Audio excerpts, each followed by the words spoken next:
Welcome to our channel.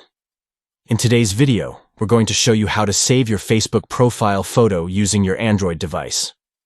Whether you've just updated your picture, or you want to keep a cherished memory close, downloading your Facebook profile photo is a simple process.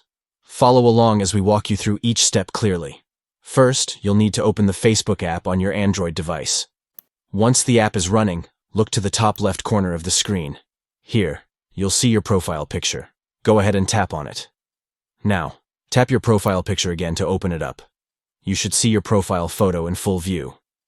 Next, tap on the option that says, See Your Profile Picture, to get a better look at it. This will help us ensure we're saving the right image. With your profile picture now open, look for the three dots located at the top right corner of the screen. Tap on those dots to see more options. Finally, a menu will appear. Simply tap on Save to Phone and watch as your profile photo is saved directly to your device's gallery. And that's it. You now have your Facebook profile picture saved on your Android device, ready to use whenever you want. If you found this video helpful, don't forget to like and subscribe for more tips and tricks.